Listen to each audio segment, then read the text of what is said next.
Ibihe byiza cyane kuri buri wese mwakoze subscribe hano kuri Real Vibe nk'ibisanzwe njye nitwa Eric Uwacu. Tudatinze rero tugiye kugaruka ku mirongo y'urugamba ikomeje kuba cyangwa se ikomeje kuba mu burasirazuba bw'isi, cyane cyane turibanda mu ntambara ikomeje guhuza Uburusiya ndetse na Ukraine, Uburusiya bwa Putin ndetse na Ukraine ya Volodymyr Zelensky.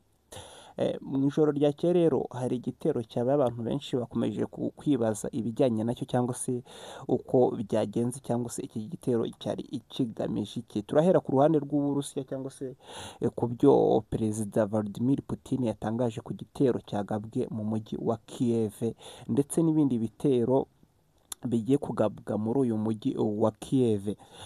Ni igitero cyabaye kitateganywaga ko kiri bube cyangwa se yaba ku ruhande rwa Ukraine ntibateganyaga ko iki gitero kiri bube, ariko Putin yavuze iki? Putin yatangaje ko ibi bitero byose biri kugabwa ku ruhande rwa Ukraine ari ibitero byo kwihorera cyangwa se byo gusubiza Ukraine nyuma y'uko Ukraine irashishije Uburusiya intwaro za long range missile cyangwa se intwaro zirasa kure zahawe Ukraine zihawe n'Ubwongereza ndetse na Amerika. Ati rero iki gitero twari tugamije kurasa, uwo ni Putin wabivuze, ati twari tugamije kurasa mu duce tw'inganda cyangwa se inganda z'ingufu. Ingufu ni ukuvuga ngo ashobora kuba ari inganda zikora intwaro cyangwa se zikora ibindi bintu bishobora gutanga ibiturika cyangwa se ingufu ku ruhande rwa Ukraine. Iki gitero rero hari icyo uruhande rwa Ukraine rwakivuzeho.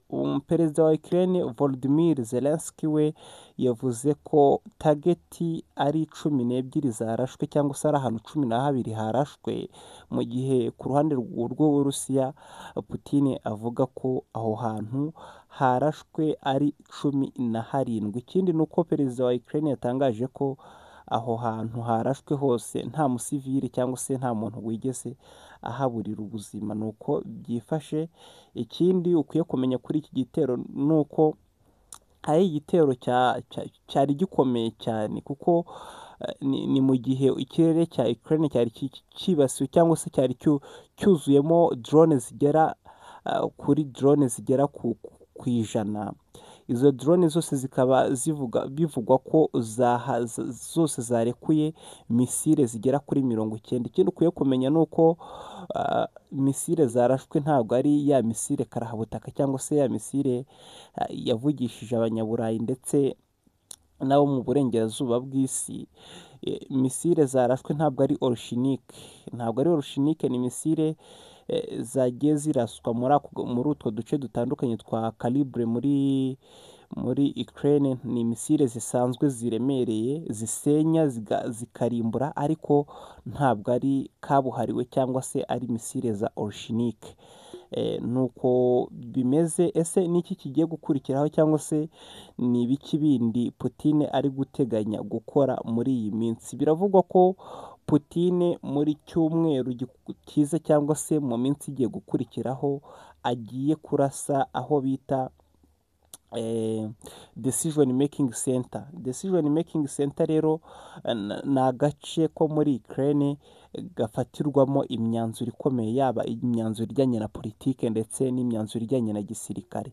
Ati muri Kiev hagiye kuba isibaniro cyangwa se hagiye kuba isibaniro ry'ibiturika byinshi cyane, kubera ko duteganya kurasa ahantu hose hashobora kuba hakorerwa inama zitandukanye mu mujyi wa Kiev. Ababireberera cyangwa se abarebera hafi politiki mpuzamahanga bavuga ko kuba Uburusiya buvuye mu ntara bukaba buje muri kapitale kurasirayo ari ibyago bikomeye cyane ku gihugu cya Ukraine, kubera ko kurasa muri Kiev egare kurimbuka kw'ibintu byinshi cyane, ibikorwa remezo byinshi ndetse guhunga, ndetse ko bavuga ko abarenga miliyoni zirenga 20 bashobora guhunga bava muri uyu mujyi. Ikindi ni uko uyu mujyi rero kurasamo bisobanuye ko abantu benshi bashobora kugenda bahaburira ubuzima. Rero ibi byose Putin akomeza gushimangira ko ari gasopo ndetse no guhagarika no kubwira abanyaburayi ndetse no mu burengerazuba bw'isi cyane cyane Amerika ko ikwiye guhagarika ibikorwa irimo by'ubushotoranyi byo kurasa Uburusiya cyangwa se byo gushuka Vladimir Zelensky kuba yakishora mu ntambara, yakomeza kwishora mu ntambara n'Uburusiya. Ikindi ni ugucecekesha abanyaburayi cyane cyane ko mwumvishe ko ibihugu bimwe by'i Burayi byatangiye, abaturage babo batangiye kujya bibaza impamvu ibihugu byabo bikomeje kugenda bigira bite, bikomeje kugenda byigaba bitinda mu ntambara bitazatsinda. Mwabibonye ko mu Budage abaturage batangiye imyigaragambyo basaba igihugu cy'Ubudage ko cyahagarika ibikorwa byo gushotora cyangwa se byo kwiyenza ku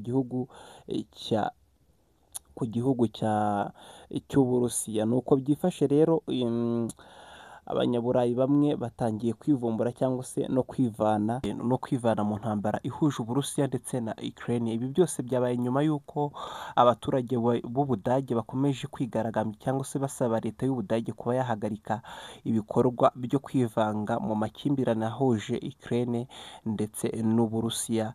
Abaturage basaba leta y'Ubudage ko yahagarika ibyo bikorwa kubera ko nta gihe bigeze bungukira cyangwa se nta musaruro bigeze bavana mu ntambara yahuje Ukraine ndetse n'Uburusiya. Hano ni kuri Real Vibe, iyo ukoze subscribe ubu nshyigikiye kandi ibiganiro byacu bikugereraho ku gihe. Nitwe Eric wacu, Imana ikomeze ibarindane mwebwe n'imiryango yanyu mwese. Ciao ciao, amahoro y'Imana bane namwe.